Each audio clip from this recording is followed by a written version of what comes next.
आज के हमारे इस वीडियो में हम आपको भगवान विष्णु की एक बहुत ही सुंदर और प्रेरणादायक कहानी सुनाने वाले हैं। एक समय की बात है, किसी नगर में एक सेठ और सेठानी रहते थे। उनकी कोई संतान नहीं थी, लेकिन भगवान की कृपा से उनके घर में धन धान की कोई कमी नहीं थी। सेठानी भगवान विष्णु की अटूट भक्त थी। वह रोज उनकी पूजा सेवा करती, उन्हें भोग लगाती और उसके बाद ये स्वयं भोजन ग्रहण करती। लेकिन सेठ को सेठानी का दिन रात पूजा करना बिल्कुल पसंद नहीं था। संतान न होने के कारण वह बहुत दुखी और चिड़चिड़ा रहने लगा था। एक दिन गुस्से में आकर उसने सेठानी को घर से निकाल दिया। सेठानी ने बहुत विनती की, लेकिन सेठ का दिल नहीं पसीजा। बेचारी सेठानी सोचने लगी कि वह कहाँ जाए। अंत में वह जंगल की ओर चल दी। जंगल में उसने देखा कि 4 आदमी मिट्टी खोदने का काम कर रहे हैं। सेठानी ने उनसे विनम्रता से कहा, मैं घर से भटक गई हूँ, मेरा कोई ठिकाना नहीं है, कृपया मुझे भी कुछ काम दे दीजिए। उन लोगों को उस पर दया आ गई और उन्होंने उसे काम पर रख लिया। अब सेठानी दिन रात भगवान विष्णु का नाम जपते हुए मिट्टी खोदने लगी। कहते हैं कभी कभी भगवान अपने भक्तों की परीक्षा लेते हैं। ये समय भी सेठानी की परीक्षा का ही था। कड़ी मेहनत के कारण उसके हाथों में बड़े बड़े छाले पड़ गए और तेज धूप में काम करने से उसके सिर के बाल भी झड़ने लगे। उसकी ऐसी हालत देखकर भी चारों आदमी बोले, बहन लगता है तुम किसी अच्छे घर की हो, तुम्हें इस काम की आदत नहीं है, तुम ये काम छोड़ दो और हमारे घर का काम संभाल लो। वे उसे अपने घर ले गए। चारों अकेले रहते थे और उन्हें खाना बनाना भी नहीं आता था। वे रोज सिर्फ 4 मुट्ठी अनाज लाकर कच्चा ही खा लेते थे।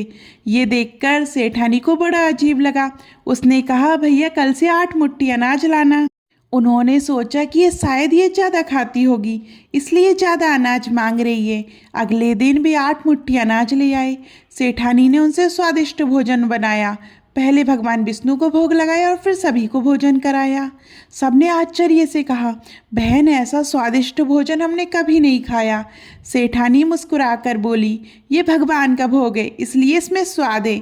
अब वे चारों उसे अपनी सगी बहन की तरह मानने लगे और उसका खूब ध्यान रखने लगे। उधर सेठ के घर में सेठानी के जाने के बाद बुरा समय आ गया। लोग कहने लगे, ये तो सेठानी के भाग का ही फल था। सेठ को अब अपनी गलती का एहसास होने लगा। एक दिन वह सेठानी को ढूंढते ढूंढते उसी जंगल में पहुंच गया जहां वे चारों आदमी काम कर रहे थे।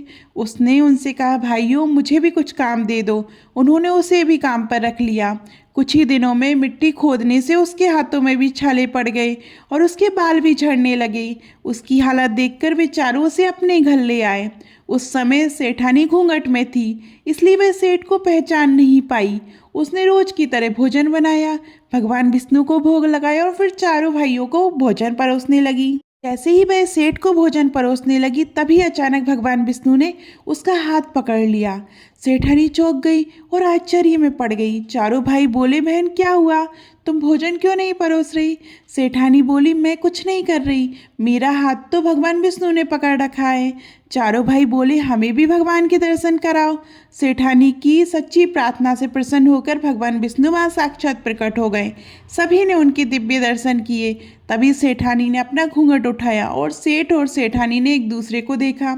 सेठ को अपनी गलती का गहरा पश्चाताप हुआ। उसने भगवान विष्णु से क्षमा मांगी और सेठानी से अपने साथ चलने का आग्रह किया। चारों भाइयों ने अपनी बहन को बहुत सारा धन देकर विदा किया। अब सेठ भी सेठानी के साथ मिलकर भगवान विष्णु की पूजा करने लगा। भगवान की कृपा से उनका घर फिर से धन धान से भर गया और कुछ ही समय में उन्हें पुत्र रत्न की प्राप्ति हुई।